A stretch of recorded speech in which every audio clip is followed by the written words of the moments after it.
प्रतिमा तुमचं स्वागत करते परी अँड मॉम यूट्यूब चॅनलमध्ये. तुमचा आजचा दिवस खूप छान मस्त आनंदात आणि मजेत जाऊ दे हीच महालक्ष्मीचरणी प्रार्थना. तर आज आहे दसरा आणि दसऱ्याच्या सगळ्यांना खूप खूप खूप शुभेच्छा.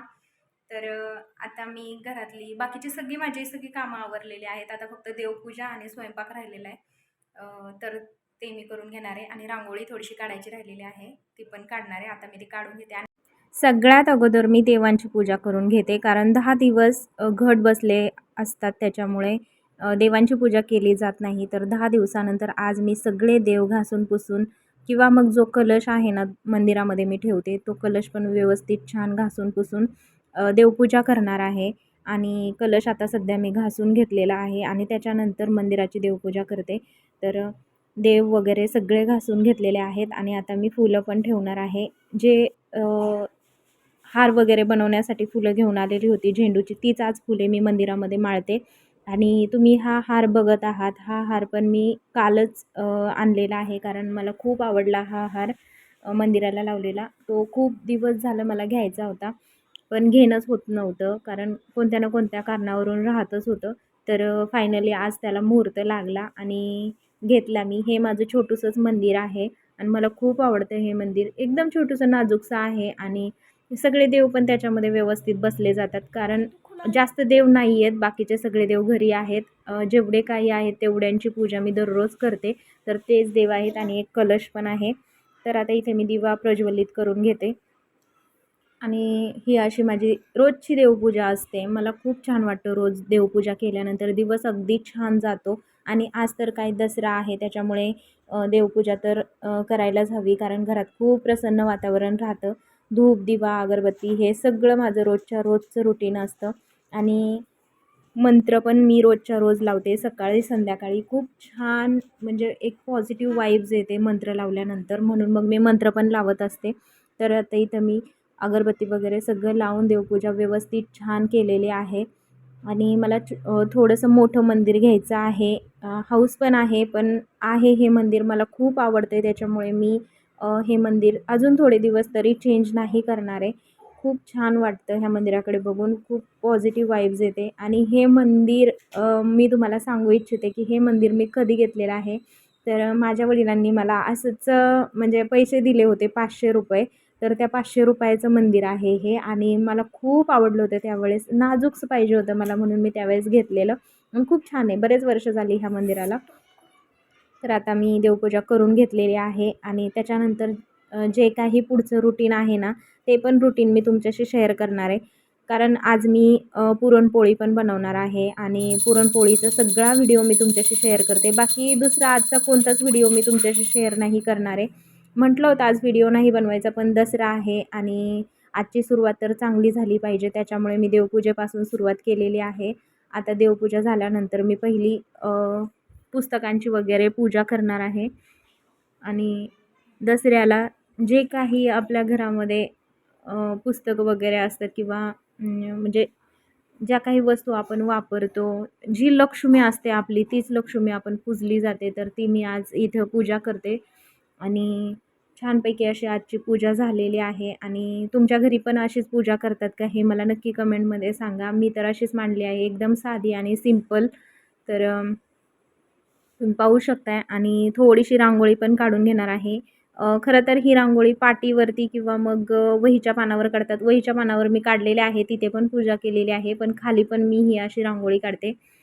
तर ही दसऱ्याला अशी रांगोळी काढली जाते, त्याच्यामुळे मी पण ही अशी रांगोळी काढून घेते. खूप छान वाटतं. आणि परी पण शेजारीच बसली आहे, तिचं चाललं होतं, "मम्मी मी रांगोळी काढते, मला काढायची ना." पण सगळं खराब करून टाकलं असतं, त्याच्यामुळे तिला म्हटलं, "तू नको काढू, तू बाहेरच्या साईडला काढ." तर ती मला म्हणते की मी माझी फ्रॉक सांगू का, मी अशी फ्रॉक घातली आहे, तशी फ्रॉक घातली आहे. पण तिला ना हसूच खूप येत होतं. मग म्हटली, "मी नाही सांगणार, तूच सांग." म्हणून मग थोडेसे तिच्या फ्रॉकीचा फोटो मी दाखवलेला आहे. आणि आता रांगोळी पण तुम्ही पाहू शकताय काढून होत आलेली आहे. आणि हळदी कुंकू लावून बाहेरच्या साईडला पण मला रांगोळी काढायची आहे. आणि आज थोडं लवकरच उठले होते, कारण बाकीची सगळी घरातली कामं, स्वच्छता, कपडे, बाकीचं सगळं, चहा-पाणी वगैरे सगळं झालेलं लवकर. आणि आता हा 6:30 ते 7च्या दरम्यानचा व्हिडिओ आहे. तर खूप छान वाटते सकाळी सकाळी. सकाळी उठल्यामुळे एक पॉझिटिव्ह एनर्जी पण येत असते आणि सकाळी सकाळी वातावरण पण खरंच खूप छान असतं आणि घरामध्ये असा धूपदीपांचा वास दरवळत असतो ना, तर खूप छान वाटतं. तर उंबरठा वगैरे मी पुसून घेतलेला होता. बाहेरची जी काही फरशी आहे म्हणजे जे दारासमोरचं अंगण असतं ना, आता गावाकडे अंगण असतं पण इथे आपल्या घरापुढे असं थोडीशी जागा असते ना, तर ती जागा मी अशी पुसून घेतलेली आहे आणि आता त्यावरती मी रांगोळी काढून घेणार आहे आणि रांगोळीला इतका जास्त वेळ नाही देणार. एकदम छोटीशी नाजूकशीच रांगोळी काढणार आहे, भरभर काढणार आहे. कारण पुढे स्वयंपाकाला पण उशीर होईल आणि 9 दिवसांचा उपवास असल्यामुळे उपवास पण सोडायचा होता आणि पुरणपोळीच्या स्वयंपाकाला उशीर पण लागतो. त्याच्यामुळे मग ही सगळी बाकीची कामं अगोदर मी सगळी करून घेते, जेणेकरून नंतर मग स्वयंपाकामध्ये हे राहिलं, ते राहिलं असं नको व्हायला. म्हणून मग मी ही अशी सगळी कामं करून घेते आणि रांगोळी पण तुम्ही पाहू शकता एकदम साधी सिंपल काढली. मला रांगोळी खूप छान काढता येते. खूप मस्त रांगोळींचा एखाद्या दिवशी व्हिडिओ मी नक्की शेअर करेल. तर अशी मी रांगोळी काढलेली आहे आणि परीचं मागं चाललंच होतं की मी पण काढणार आहे, मी पण काढणार आहे. तर तिला म्हटलं माझी काढून झाली ना पलीकडच्या बाजूला तू पण काढ. तर आता ही रांगोळी पण छानपैकी अशी काढून होत आलेली आहे आणि हे माझं ना डेलीचं रुटीन आहे. मला आवडतं असं दारापुढे रोज पुसून घ्यायला आणि रांगोळी किंवा देवपूजा झालं, घरातली साफसफाई हे सगळी कामं मला आवडतात करायला. कारण आपणच आपलं घर नीटनेटकं ठेवलं तरच छान राहतं, प्रसन्न राहतं, घरामध्ये लक्ष्मी राहते, लक्ष्मी नांदते. तर अशा प्रकारे रांगोळी पण तुम्ही पाहू शकता काढून झालेली आहे. साधी सिंपलच आहे आणि आता पुढची कामं जे काय आहे ते तुम्हाला रुटीन कळेलच. पुरणपोळी आमच्याकडे कशी बनवली जाते, साधं सिंपलच आहे, जास्त काही तामझाम करणार नाही आहे. आता हे सगळं व्यवस्थित जिथल्या तिथे जागेवर ठेवते आणि तुम्ही पाहू शकता बाकीचे आता जी काही कामं होती ती सगळी कामं झालेली आहेत. आता पुरणपोळीच्या स्वयंपाकाला लागते. तर परीचं बघितलं का कसं चाललेलं आहे. तर तिला गुलकंद लाडू खूप आवडतात, खूप छान लागतात ते. खजुराचे असतात त्याच्यामुळे तिला खजूर खूप आवडते. तर चोरून चोरून काम चाललं होतं. तर खाते ती आणि आता मी सगळ्या स्टार्टिंगला चहाची तयारी करते. कारण चहा पिल्याशिवाय दिवसच जात नाही आणि चहा पिल्याशिवाय छान पण वाटत नाही. तर इथं मी चहा पिण्यासाठी पातेलं जे आहे ते घासून पुसून घेणार आहे. कारण रात्रभर तसंच ठेवलेलं असतं त्याच्यामुळे मी कोणतीही गोष्ट झाली तर धुवूनच घेत असते. तर आता इथं मी चहा ठेवते आणि चहाशिवाय मला तर जमतच नाही. किती चहा सोडण्याचा प्रयत्न केला तरी चहा सुटतच नाही आहे. कारण चहा सोडायचा आहे पण सुटत नाही आहे. बघूया कधी सोडते काय माहीत नाही. मध्येच सोडते, मध्येच थांबते असं होतं चहाचं. तर आता मी इथं पुरणपोळीसाठी जी हरभऱ्याची डाळ आहे ना, ती पण डाळ आता मी लावून घेणार आहे आणि जास्त नाही डाळ टाकणार, थोडीशीच टाकणार आहे. तर आता मी हरभऱ्याची डाळ पण कुकरमध्ये डाळ शिजवून घेणार आहे आणि पातेल्यामध्ये पण घेते शिजवून. पण पातेल्यामध्ये काय होतं की खूप वेळ लागतो पातेल्यामध्ये डाळ शिजण्यासाठी. तर कुकरमध्ये कसं 5-6 शिट्ट्यांमध्ये डाळ छान शिजली जाते म्हणून मग मी कुकरमध्येच लावून घेणार आहे. तर डाळ काढून घेतलेली आहे मी आणि डाळ शिजण्यासाठी मी पाणी पण अगोदर गरम करून घेणार आहे आणि तुम्हाला जरा व्हिडिओ फास्ट फॉरवर्डमध्ये दिसत असेल कारण स्वयंपाकाचा व्हिडिओ पुरणपोळीचा म्हटल्यावरती खूप जास्त मोठा व्हिडिओ होईल म्हणून मग मी थोडासा फास्ट फॉरवर्डमध्ये केलेला आहे. तर चहा पण इथे छान उकळतोय आणि मी बोलत बोलतच परीसोबत इथं डाळ पण शिजण्यासाठी टाकते आणि परी व्हिडिओ पकडायला असली की थोडासा व्हिडिओ हलला जातो आहे, थोडं समजून घ्या. आता इथे कुकरची शिट्टी पण झालेली आहे आणि पीठ पण मळून घेतलेलं आहे मी आणि इथं भजी बनवण्यासाठीची तयारी चालू आहे. भजी बनवण्यासाठी इथे मी हिरवी मिरची, लसूण, अद्रक, जिरी आणि ओवा हे सगळं वाटून घेतलेलं आहे आणि इथे बेसन घेतलेलं आहे. त्यामध्ये मीठ पण घालून घेणार आहे. चवीनुसार तुम्ही मीठ घ्यायचं. तुम्हाला किती भजी बनवायचे आहेत त्याच्यानुसार. तर इथं मी हळद पण टाकून घेणार आहे. हळद मी नाही टाकत शक्यतो भजीमध्ये. पण आज मी म्हटलं की पुरणपोळीचा स्वयंपाक नैवेद्यासाठी करायचा तर एकही गोष्ट चुकली नाही पाहिजे म्हणून मग मी सगळंच व्यवस्थित करते. तर इथं भजी बनवण्यासाठी पीठ मी व्यवस्थित छान कालवून घेणार आहे आणि मी आज कांदा भजी नाही बनवत. मी आज गोसावळ्याची भजी बनवणार आहे कारण मला गोसावळ्याची भजी खूप आवडतात. आणि खूप छान लागतात ती भजी. तुम्ही पण नक्की ट्राय करून बघा. ही अशा प्रकारे घोसवळी बाजारामध्ये मिळतात आणि खूप छान लागते त्याची भजी. तर इथं पाहू शकताय डाळ पण शिजत आलेली आहे आणि मी एकीकडे गूळ पण घेतलेला आहे चिरण्यासाठी.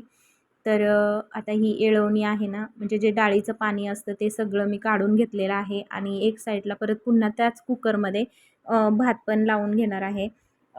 पुरणपोळीचा स्वयंपाक म्हटलं ना, की नियोजनबद्ध पद्धतीनेच आपल्याला करावं लागतो. नाहीतर मग लवकर पटपट आवरत पण नाही. तर माझं असंच पुरणपोळीच्या स्वयंपाकाचं रुटीन असतं. तर तरी इथं मी सुंठ कुटून घेत आहे. सुंठ पावडर ह्याच्यामध्ये डाळीमध्ये म्हणजे जेव्हा आपण पुरणासाठी डाळीला चटका देत असतो किंवा पुरण बनवत असतो ना, त्यावेळेस सुंठ लागते म्हणून सुंठ थोडीशी चेचून घेतलेली आहे आणि त्याच्यानंतर वेलचीची पूड जी आहे ती बनवून ठेवलेली आहे. तर ती पण मी घेतलेली आहे आणि आता ही डाळ छान मी आता पॅनच्या कढईमध्ये व्यवस्थित छान परतून घेते. म्हणजे डाळी म्हणजे पुरण छान होईल. आता जेवढी डाळ आहे तेवढाच गूळ मी घेतलेला आहे आणि हा जरा पिवळसर गूळ आहे. तो जास्त गोड नसतो म्हणून थोडा जास्तच घेतलेला आहे.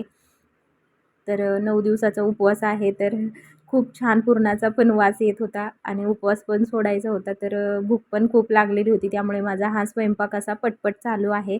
तर असा मी पुरणाला चटका देते किंवा मग पुरण आम्ही बनवतो असं म्हणतो. तर तुम्ही पाहू शकताय पुरण पण छान शिजतंय. आणि त्याच्यामध्ये वेलची पूड आणि सुंठ पूड पण मी टाकलेले आहे. हवं तर तुम्ही जायफळ पूड पण टाकू शकता किंवा बडीशेप पूड पण टाकू शकता. खूप छान खमंग वास येतो आणि टेस्टी लागते. तर अशाच प्रकारे मी पुरण बनवते. तर पुरण रेडी होत आलेलं आहे तुम्ही पाहू शकता आणि नंतर आता जे येळवणी राहिलेलं आहे ते मी काढून ठेवलेलं आहे आणि आमटीसाठी इथं मी कांदा भाजून घेतलेला आहे. ओलं खोबरं होतं ते भाजून घेतलेलं आहे. लसूण घेतलेला आहे. हरभऱ्याची डाळ भाजून घेतलेली आहे आणि जी डाळ मी पुरणासाठी हे केलेली होती ती पण घेतलेली आहे आणि या सगळ्यांचं वाटण करून घेतलेलं आहे आणि इथं कोथिंबीर आणि लसूण पण घेतलेला आहे फोडणीसाठी.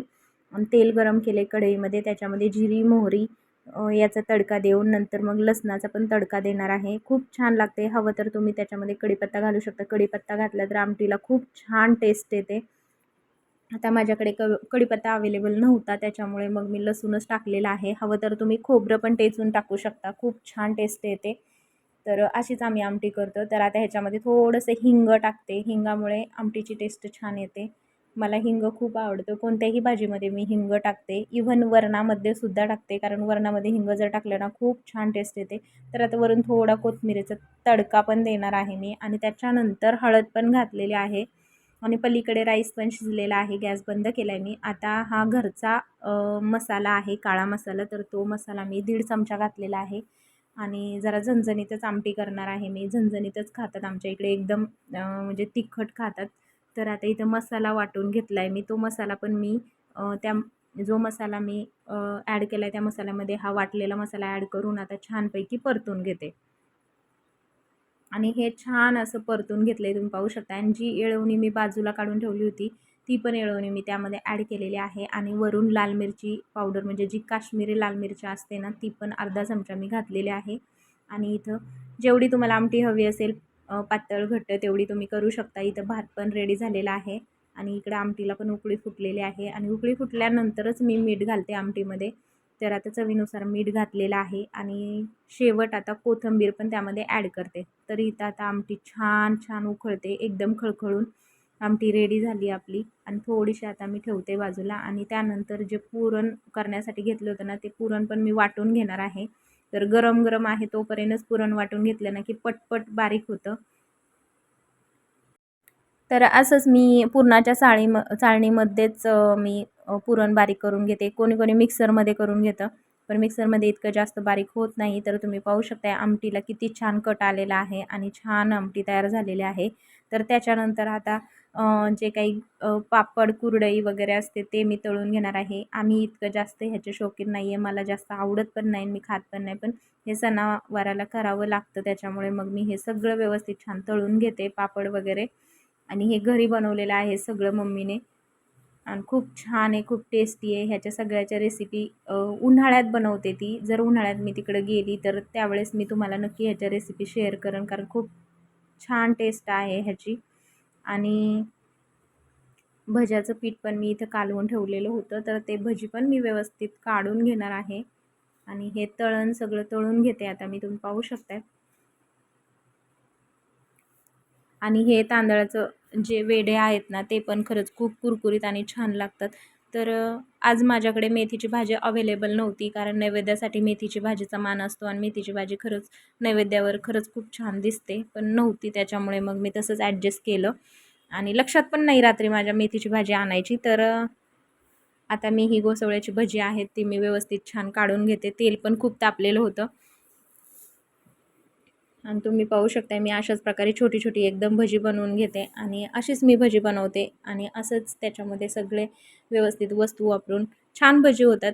पीठ जर थोडा वेळ म्हणजे 10-15 मिनिटं जर तुम्ही मुरत ठेवलं ना तर पीठ पण खूप छान होतं. जेवढं पीठ मुरेल तेवढं भजी छान होतात. आणि सोडा असेल तर एकदम चिमूटभर सोडा तुम्ही त्या पिठामध्ये घालायचा, भजी खूप छान होतात. तर अशा प्रकारे मी सगळी भजी बनवून घेणार आहे आणि पापड पण तुम्ही पाहू शकताय सगळे तळून घेतलेले आहेत आणि भज्याची एक बॅच पण झालेली आहे आणि दुसरी बॅच पण मी टाकलेली आहे. आणि आता पुरणपोळी बनवण्यासाठी पुरण वाटून घेतलेलं होतं ते घेतलेलं आहे आणि पीठ पण छान भिजलेलं आहे. पीठ आता मी टेचून घेणार नाही, कारण पीठ खूप छान भिजलेलं होतं. तर आता मी डायरेक्ट पुरणपोळी बनवायला घेतली आहे. तर मी पहिलं तर उंडा करून घेतलेला आहे आणि उंडा करून नंतर असं त्याला खोलगट भाग केलेला आहे, म्हणजे वाटीसारखं एकदम बनवून त्यामध्ये पुरण भरून घेतलेलं आहे आणि अशाच प्रकारे मी पुरणपोळी करते. तेलावरची पण पुरणपोळी मला बनवता येते, पण आज मी अशा प्रकारे पुरणपोळी बनवते. एखाद्या दिवशी तेलावरची पण पुरणपोळी मी तुम्हाला नक्की दाखवेल, त्या पण खूप छान होतात. आणि तर अशा प्रकारे मी पुरणपोळी बनवून घेते आणि एकही पुरणपोळी फुटलेली नाही आहे माझी, कारण खूप छान पीठ पण भिजलेलं होतं आणि पुरण पण छान तयार झालेलं होतं. त्याच्यामुळे पुरणपोळ्या पण एकदम छानपैकी अशा लाटल्या जात होत्या. अशाच प्रकारे मी पुरणपोळ्या बनवते. पहिलं मला पुरणपोळ्या अजिबात बनवायला येत नव्हत्या. म्हणजे फुटायची तरी, नाहीतर लाटता येत नव्हती. लाटताना फाटायची असं म्हणजे व्हायचं आणि खूप वर्ष असं होत होतं. मला जमत नव्हती, पण आता खूप छान जमते. सगळा स्वयंपाक मला खूप छान येतो आणि मीच माझी तारीफ करते. तर दुसरा पण उंडा घेतलेला आहे मी आणि तो पण उंडा असाच छान मी भरून घेते. तुम्ही पाहू शकताय. एकदम छान मस्तपैकी स्टफ करून घ्यायचं आणि त्याच्यानंतर हे तवा तापत ठेवला होता मी. त्या तव्यामध्ये आता मी पुरणपोळी टाकलेली आहे आणि पुरणपोळी छानपैकी अशी भाजून घेणार आहे. आता पुरणपोळी खालच्या साईडनं तुम्ही पाहू शकताय किती छान भाजली आहे. तर आता मी पलटी मारून घेते तिला आणि पुरणपोळी किती छान फुगली तुम्ही पाहू शकता. पहिलीच पुरणपोळी आहे आणि सगळा स्वयंपाक पुरणपोळीवर अवलंबून असतो. पुरणपोळी जर फुगली तर म्हणायचं सगळा स्वयंपाक छान झाला. तर पुरणपोळी फुगलेली आहे म्हणजे माझा स्वयंपाक सगळा छान झालेला आहे. तर अशाच प्रकारे मी सगळ्या पुरणपोळ्या बनवून घेणार आहे आणि पुरणपोळ्या बनवायला लागलं ना की टाईम नाही जास्त जात. 2 तासामध्ये पुरणपोळीचा स्वयंपाक होतो. तर माझा 2 तासामध्ये स्वयंपाक झाला आहे आणि पुरणपोळी तुम्ही पाहू शकता किती छान भाजली आहे. तर माझ्या अशाच प्रकारे पुरणपोळ्या असतात. तर कसा वाटला तुम्हाला पुरणपोळीचा स्वयंपाक? तुमच्याकडे कसा करतात? हे कमेंट बॉक्समध्ये नक्की सांगा. असाच असतो का हे पण सांगा. आणि मी आज जास्त काही तामझाम करत नाही बसले आणि मी आज स्वयंपाक करताना साडी पण वेअर केलेली नाही आहे, कारण ना साडीमध्ये पण स्वयंपाक जमतो मला, पण इतकं जास्त कॅरी करायला ना अवघड पडतं आणि गरमी खूप आहे त्याच्यामुळे ना अजूनपर्यंत नाही घातली. थोड्या वेळाने स्वयंपाक झाल्यानंतर घालणार आहे. तर आता दुसरी पण पुरणपोळी मी तव्यामध्ये टाकलेली आहे. अशाच प्रकारे मी सगळ्या पुरणपोळ्या बनवून घेणार आहे आणि देवाला नैवेद्य पण बनवायचा आहे. तर पुरणपोळीचा नैवेद्य मी देवाला दाखवणार आहे. तर तुम्ही पाहू शकताय पुरणपोळी किती छान झालेली आहे. ही पण पुरणपोळी फुगलेली आहे. तर अशा पुरणपोळ्या फुगल्या ना की खूप आनंद होतो, खूप छान होतं. आपण स्वयंपाक पुरणपोळीचा केलेल्याचं सार्थक होतं आणि मनाला एक प्रकारे समाधान मिळतं की हां बाबा, आपल्याला स्वयंपाक येतोय पुरणपोळीचा. तर तुम्ही पाहू शकताय पुरणपोळी किती छान टम्म फुगलेली आहे. अशा पुरणपोळ्या झाल्या ना की गरम-गरम खायला खूप मज्जा येते आणि खूप छान वाटतं. तर कोणाकोणाला पुरणपोळी आवडते नक्की सांगा. आता मी देवाला नैवेद्य पण ठेवते. देवाला नैवेद्य ठेवायला एवढं जास्त मोठं ताट तिथं बसू शकत नाही, म्हणून नैवेद्य दाखवून मी खालीच ठेवला आणि नमस्कार केला. तर आत्ताच माझं पुरणपोळीचा स्वयंपाक पण तयार झाला आहे आणि देवाला नैवेद्य पण दाखवले. तर आज मी काही साडी वेअर नाही केलेली. गरम पण खूप होते आणि आवरले आता सगळं. आता उपवास सोडणार आहे, कारण 9 दिवसाचा लाईट लावते, थोडंसं उजेड कमी वाटतोय. तर 9 दिवसाचा उपवास आहे तो आता मी सोडणार आहे आणि सगळं पुरणपोळीचा स्वयंपाक वगैरे झालेला आहे आणि आमच्याकडे असाच पुरणपोळीचा स्वयंपाक करतात. तुमच्याकडे कसा करतात हे कमेंट बॉक्समध्ये नक्की सांगा. तर आता आम्ही जेवून घेतो आणि आजचा ब्लॉग मी इथेच थांबवते. तर कसा वाटला तुम्हाला माझा हा आजचा ब्लॉग हे सांगायला अजिबात विसरू नका. तर भेटूया उद्याच्याच नवीन ब्लॉगमध्ये. तोपर्यंत बाय बाय.